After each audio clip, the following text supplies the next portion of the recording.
Hello everyone, कैसे हैं आप लोग। स्वागत है आपका हमारे आज की इस वीडियो में। तो जैसा कि आपने टाइटल देखा आज की वीडियो का टाइटल है 15 MCQ on history of Jammu and Kashmir. History of Jammu and Kashmir पर आज जो 15 एमसीक्यूज़ मैं आपके लिए लेकर आया हूँ।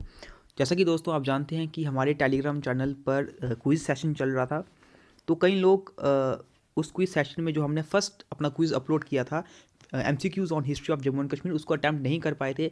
तो उसमें जितने भी इंपॉर्टेंट क्वेश्चन थे मैं वो आज आपके लिए लेकर आया हूँ। तो आइए वीडियो को बिना देरी से हम शुरू करते हैं। सबसे पहला क्वेश्चन जो आपके लिए है वो है हाउ मैनी तरंग्स वर देयर इन राजतरंगिनी। काफ़ी लोगों को इसका आंसर पता होगा। देखिए राजतरंगिनी में क्या था। राजतरंगिनी सबसे पहले मैं बात करूं किसके द्वारा लिखी गई थी। राजतरंगिनी लिखी गई थी कल्हाना जी के द्वारा। और इसमें अगर मैं बात करूं वर्सेस की 7826 7,826 वर्सेस थे और 8 तरंग्स थी। तो 8 तरंग्स यानी कि क्या आंसर सही हो जाएगा। ऑप्शन ए 8 तरंग्स इज द राइट आंसर। ठीक है, नेक्स्ट क्वेश्चन पे मूव करते हैं। क्वेश्चन नंबर सेकंड है in which dynasty Hiuen Tsang visited Kashmir. किस डायनेस्टी में ह्यून त्सांग कश्मीर विजिट किए थे। आपको पता होगा ह्यून त्सांग पहली बार कश्मीर कब आए थे। वो आए थे दुर्लर वर्तन के टाइम पर। जब दुर्लर वर्तन का शासन था कश्मीर पर, उनके टाइम पर वो कश्मीर में विजिट करे थे। ठीक है, तो उनकी डायनेस्टी कौन सी थी दुर्लर वर्धन की। दुर्लर वर्धन की डायनेस्टी थी option B Karkota dynasty. B is the right answer. इसी के साथ आपको दुर्लर वर्धन के बारे में एक और इम्पॉर्टेंट चीज़ पता होनी चाहिए। वो ये है कि दुर्लर वर्धन हमारे first independent ruler of Kashmir थे।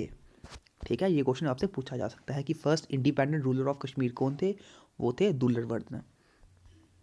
नेक्स्ट क्वेश्चन है Rajatarangini was translated into Persian language by whom. किनके द्वारा राजतरंगिनी पर्शियन लैंग्वेज में ट्रांसलेट की गई थी। तो किनके द्वारा की गई थी। ये की गई थी ऑप्शन बी जैन उल अब्दीन। जैन उल अब्दीन जी ने राजतरंगिनी को पर्शिया लैंग्वेज में ट्रांसलेट किया था। और इसी के साथ इसकी इंग्लिश लैंग्वेज में ट्रांसलेशन किन्होंने करी थी। वो करी थी ए स्टेन। ठीक है, ए स्टेन ने इनकी इंग्लिश में ट्रांसलेशन करी थी। नेक्स्ट है who made Parihaspur a city of pleasure. Parihaspur को सिटी ऑफ प्लेजर भी बोलते हैं। किन्होंने किस राजा ने जो है वो परिहासपुर यानी कि सिटी ऑफ प्लेजर बनाई थी। किनके शासन में ये बनी थी। तो कौन है किनके शासन में किन्होंने बनाई थी ये परिहासपुर। तो option A is the right answer Lalit Aditya Muktapida. इनके द्वारा परिहासपुर यानी कि सिटी ऑफ प्लेजर बनाई गई थी। क्वेश्चन नंबर फिफ्थ है who was the founder of Lohara dynasty. Lohara dynasty का फाउंडर कौन थे। कौन थे लोहारा डायनेस्टी के फाउंडर। लोहारा डायनेस्टी के फाउंडर थे ऑप्शन डी संग्राम राज। ठीक है, Sangram Raj was the founder of Lohara dynasty. इनके रिलेटेड अगर मैं एक दो बात आपको और बताऊं तो ये कौन थे कि किनके बेटे थे। संग्राम राज बेटे थे उदयराज के। उदयराज के, और उदयराज कौन थे। ये ब्रदर ऑफ दीदा थे। ठीक है, तो option D is the right answer. अब हम नेक्स्ट क्वेश्चन पे मूव करते हैं। Question number 6 who was also called Lalit Aditya of medieval Kashmir. Medieval Kashmir का ललित आदित्य किसको बोला जाता था। तो वो बोला जाता था ऑप्शन बी शाहिबुद्दीन। शाहिबुद्दीन को ललित आदित्य ऑफ मेडिवल कश्मीर भी बोला जाता था। और आपको ये भी पता होगा हमने पढ़ा था कि इन्होंने कौन सा जो राज्य बनाया था वो था शादीपुरा। शादीपुरा इन्हीं के अंडर बनाया गया था। अब हम नेक्स्ट क्वेश्चन पे मूव करते हैं। Question number 7 who was last independent ruler of Kashmir. ऊपर हमने क्या डिस्कस करा। Who was the first independent ruler.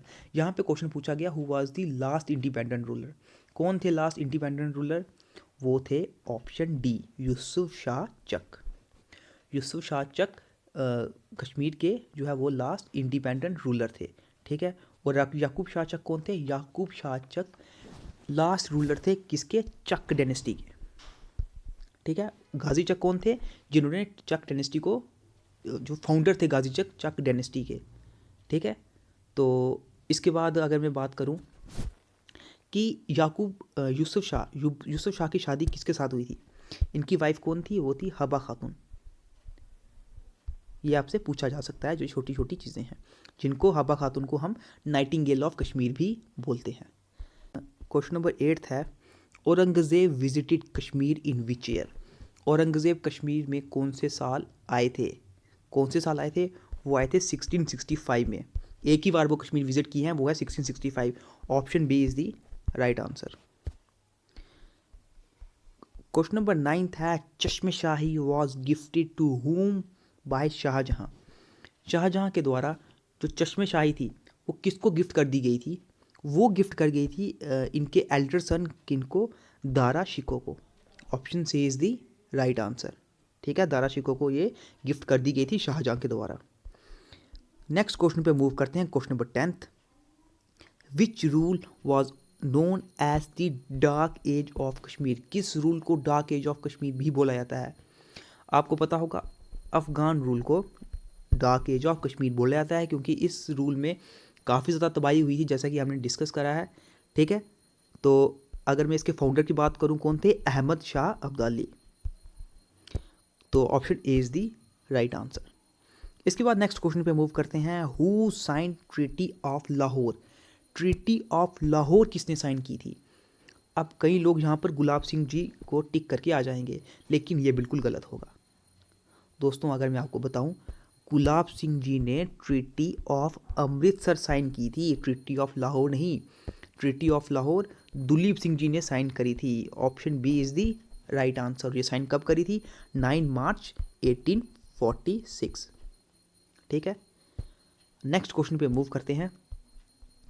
When was treaty of Amritsar signed. अब ये क्वेश्चन आया ट्रीटी ऑफ अमृतसर, तो ये जैसा कि पता है गुलाब सिंह जी ने साइन करी थी। कब की थी?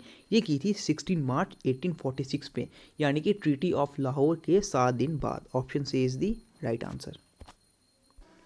नेक्स्ट क्वेश्चन है, in the year 1953 Sheikh Abdullah was dismissed by whom being prime minister of India. यानी कि आप जानते हैं कि 1953 में शेख अब्दुल्ला जी जब प्राइम मिनिस्टर पद पे थे, उनको किसने डिसमिस कर दिया गया था, और कौन फिर प्रधानमंत्री के पद पर आया था जम्मू कश्मीर के लिए? तो वो कौन थे? वो थे option B Bakshi Ghulam Mohammad. Option B is the right answer. ठीक है, इस क्वेश्चन में कुछ ज़्यादा प्रॉब्लम नहीं आई होगी आपको, बिल्कुल सिंपल क्वेश्चन था। चलिए अब हम नेक्स्ट क्वेश्चन पे मूव करते हैं। नेक्स्ट क्वेश्चन है question number 14, when the constitution of Jammu and Kashmir came into effect. यानी कि जम्मू एंड कश्मीर का कॉन्स्टिट्यूशन कब अडॉप्ट नहीं पूछा, कब लागू किया गया था, कब इफेक्ट में आया था? तो क्या ऑप्शन सही हो जाएगा? Option 1957 B is the right answer. ठीक है, इसमें किसी को कोई प्रॉब्लम नहीं होगी। Option B is the right answer. 1957 में हमारा जम्मू एंड कश्मीर का कॉन्स्टिट्यूशन जो है वो लागू हुआ था। नेक्स्ट है क्वेश्चन नंबर आज का लास्ट क्वेश्चन, क्वेश्चन नंबर 15, इन ईयर 1972 में India and Pakistan signed. India और पाकिस्तान में क्या जो है वो समझौता हुआ था? 1972 की बात की जा रही है। ठीक है, तो देखिए, अगर आप इसको एलिमिनेशन मेथड से भी अगर हम निकालना चाहें, अगर हम इसको एलिमिनेशन मेथड से भी निकालना चाहें, सबसे पहले करगिल एग्रीमेंट तो कोई ऐसा था, करगिल वॉर सुनी है, करगिल एग्रीमेंट तो कभी नहीं सुना। ऑप्शन सी तो नहीं होगा। ठीक है, कराची एग्रीमेंट भी नहीं। क्यों?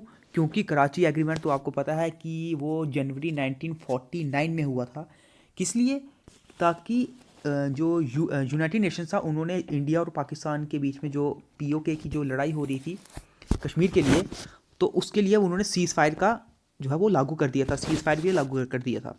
और ऑप्शन डी भी नहीं होगा, ताशकंद एग्रीमेंट, क्योंकि ये जो है 1965 में जब इंडिया और पाकिस्तान की वार हुई थी, उस वार को ख़त्म करने के लिए ताशकंद डिक्लेरेशन हुआ था। कौन सा ऑप्शन बचा? Option A Shimla agreement. Option A is the right answer. 1972 में शिमला एग्रीमेंट हुआ था। ठीक है, तो ये थे दोस्तों आज के हमारे 15 questions on basis of history of Jammu and Kashmir. तो ऐसे ही आपको क्वेश्चंस मिलते रहेंगे। अब नेक्स्ट वीडियो में मैं आपके लिए geography of Jammu and Kashmir पर भी क्वेश्चन लेकर आऊँगा। पर्टिकुलर टॉपिक्स पर आपको क्विज मिलते रहेंगे। आपको जैसा पता है कि लगभग 15 डेज़ हैं अभी भी आपके लिए JKSSB क्लास 4 एग्ज़ाम के लिए, तो आपको हर दिन क्विजेस मिलते रहेंगे। आप जितना हो सके पढ़िए, और जो टेलीग्राम चैनल पे दोस्तों आपके लिए क्विज़ होते हैं उसको भी अटैम्प्ट किया कीजिए, ताकि आपको आपका लेवल पता चले। ठीक है, तो मिलते हैं फिर आपसे अब नेक्स्ट वीडियो में।